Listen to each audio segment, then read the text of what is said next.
Welcome to online classes of Shivaji Group of Institution. Myself R. Verma. कल के lecture में आप लोगों ने रासायनिक प्रक्रियाएं एवं समीकरण से संबंधित टॉपिक को पढ़ा। वैसे ये कोर्स आपका पहले एक बार हो चुका है, लेकिन फिर से हम इसको दोहरा के यानी रिवीजन बेस पे आपको लेके चल रहे हैं। तो इसे आप अब बार बार आपको अपनी नोटबुक में लिखना नहीं है, क्योंकि आप पहले लिख चुके होंगे। और अब इसको आप जो पॉइंट्स ऐसे जो आपके कॉपी में नहीं लिखे गए या कुछ ऐसे महत्वपूर्ण चीज़ें हैं जो आपके टच या आपके नॉलेज में नहीं हैं, वो आप नोट कर सकते हैं, एक रफ कॉपी में नोट कर सकते हैं। लेकिन जो आप पहले से लिख चुके हैं या फिर बुक की सहायता से जो भी चीज़ आपको रिवीजन में बताई जा रही है, इसकी हेडलाइंस को लिखकर बुक की सहायता से आप अधिक से अधिक अभ्यास करें, रिएक्शन को लिख के प्रैक्टिस करें। आज के लेक्चर में हम आपको बताएंगे कि रासायनिक समीकरण को कैसे संतुलित करते हैं। हालांकि इसके बारे में कल भी मैंने चर्चा की थी।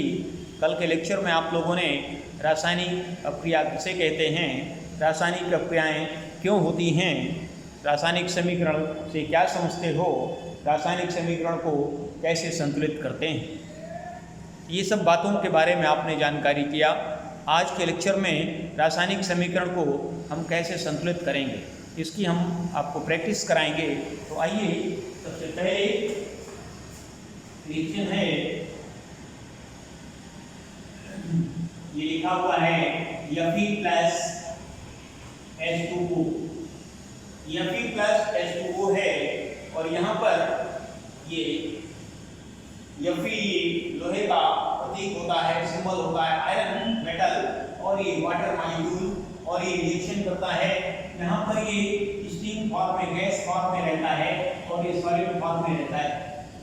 ये जो हम यस और जी लिखते हैं, G stand for gas and S stand for solid, यानी यहाँ पर लोहा ठोस अवस्था में साधारण ताप पर रहता है और H2O यहाँ पर गैस अवस्था में लिया गया, यानी भाप अवस्था में। साधारण ताप पर यानी साधारण जल से यह क्रिया नहीं करता, इसलिए इसकी गैसीय अवस्था यानी भाप अवस्था ली गई है। अब इसका रिएक्शन आप लोग देखेंगे क्या होता है जब आयन की क्रिया भाप के साथ होती है। जल के साथ जो भी बोलते गर्म जल के साथ लिखा जाता है, मेन इसका Fe2O4 बनता है और इसमें H2 गैस निकलती है। H2 गैस के लिए प्रतीक ऊपर को दिखाया जाता है। तो मानते हैं गैस हल्की है, वायु से हल्की है और ये ऊपर को उठेगी। तो ये जो इसमें H2 के साथ ऊपर को तीर प्रदर्शित किया गया है, ये कि गैसीय अवस्था को यानी हवा से हल्की होने की को प्रदर्शित कर रहा है। यहाँ पर ये आपका जो बना, अब इसको हमें संतुलित भी करना है। रासायनिक समीकरण लेके आइए। किसी भी रासायनिक प्रक्रिया को शाब्दिक पदार्थों के प्रतीकों एवं अणुसूत्रों द्वारा प्रदर्शित करने से जो ढांचा बनता है वो रासायनिक समीकरण कहलाता है। और रासायनिक समीकरण में दो पक्ष होते हैं। जो प्रारंभिक पक्ष यानी शुरुआत करते हैं इधर से, बाएं पक्ष वो अभिकारक पक्ष, अभिकर्मक पक्ष होता है, और जो एरो के बाद लिखते हैं क्रियाफल के रूप में, उत्पाद के रूप में, वो उत्पाद पक्ष होता है।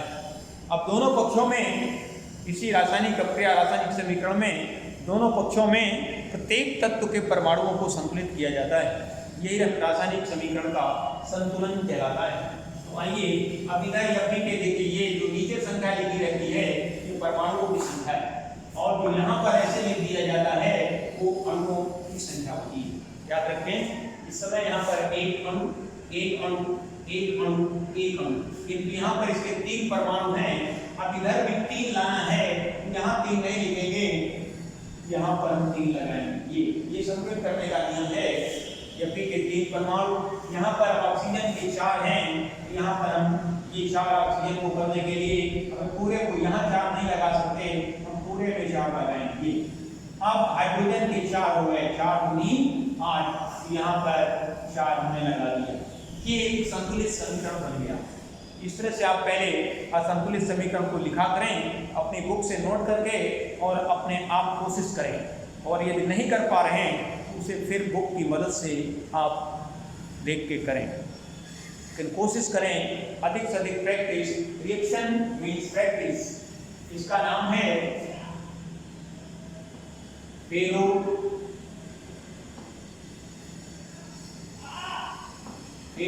ऑक्साइड है। ये मिक्स्ड ऑक्साइड होता है।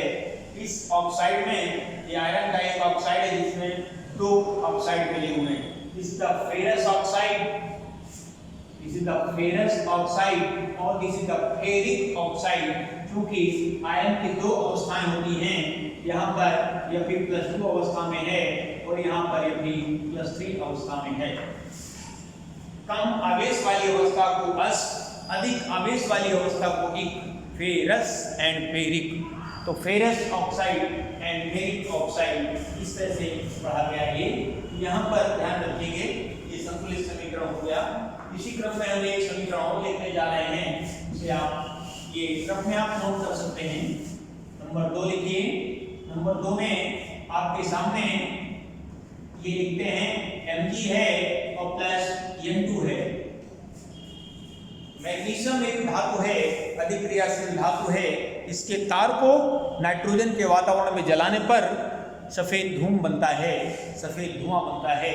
ये मैग्नीशियम नाइट्रोजन के वातावरण में तीव्रता से जलता है और जलने के फलस्वरूप जो स्मोक यानी सफेद धुआं बनता है, तो क्या है देखिए, इसमें N पे देखिए 3 वैलेंसी होती है ऐसे माने, और ये Mg की वैलेंसी 2 होती है।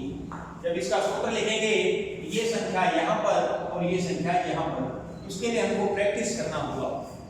ये यहाँ पर है नाइट्राइड आयन, ये है मैग्नीशियम आयन, और जब दोनों को मिला देंगे, Mg पे 3 ले आए और N पे 2 ले आए, और ये दोनों का आवेश खत्म हो गया, ये बन गया मैग्नीशियम नाइट्राइड। क्या बन गया? Magnesium nitride. तो इस तरह से ये हमें क्या बनेगा ये याद होना चाहिए। बाद में इसके आधार पर हम इस पक्ष में परमाणुओं को संतुलित कर लेते हैं। अब Mg के इधर 3 परमाणु हैं, यहाँ पर 3 न लिख के हम यहाँ 3 लिखेंगे।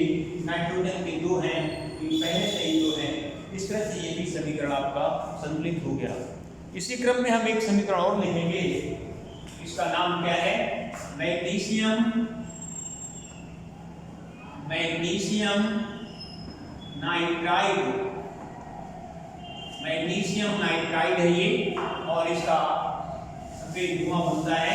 इसी क्रम में आगे आपको हम लेकर चल रहे हैं, एक रिएक्शन और लिखिए।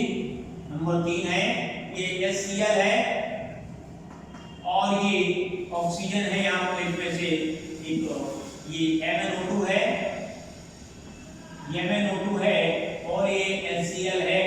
ये हाइड्रोक्लोरिक अम्ल भी कहलाता है, इसको हाइड्रोजन क्लोराइड, और ये साधारण ताप पर गैस अवस्था में रहता है, किंतु ये जल में घुलनशील है, इसलिए इसका जलीय विलयन रसायन विज्ञान प्रयोगशाला में अम्ल के रूप में, प्रयोगशाला अभिकर्मक के रूप में प्रयोग किया जाता है। आइए इसका पहले हम निर्धारित बना लें। दाहिने पक्ष में, उत्पाद पक्ष में क्या क्या बनेगा ये हमें पता होना चाहिए। MnCl2 बनेगा, वाटर बनेगा, और इस तरह से क्लोरीन गैस निकलेगी। इस तरह से यहाँ पर ये आपका ये गैस अवस्था में है, ये संकेत गैस अवस्था में, ये ठोस अवस्था में, और ये गैस अवस्था में, ये ठोस अवस्था में है, ये L गैस अवस्था में, और ये गैस अवस्था में।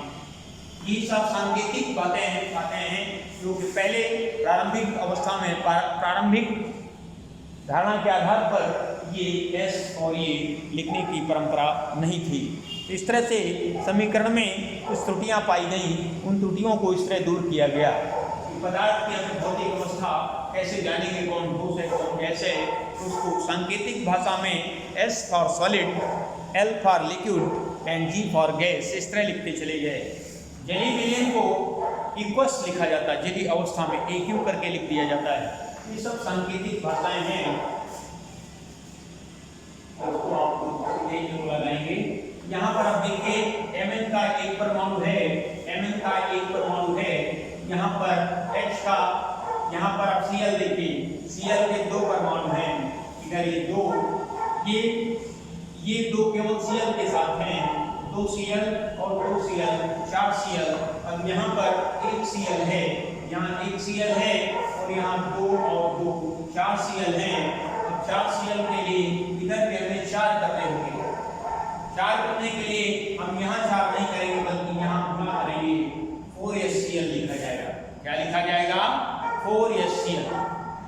और इसके बाद अब ये इस तरह से 4 Cl हो गए, Cl भी बैलेंस हो गया। और अब आता है 4 हाइड्रोजन हो गए। 4 हाइड्रोजन के लिए हम यहाँ 2 दूनी 4, 2 दूनी 4 और ऑक्सीजन भी 2 ऑक्सीजन और ये 2 का पूरे में गुणा हो गया, 2 दूनी 4 और 2 ऐसे। ये एक संकलित समीकरण हो गया। आज के लेक्चर में हम आपको इतना ही बताएंगे। इस तरह की रासायनिक अभिक्रियाएं लिखकर और भी आप अभ्यास करें। Thank you very much.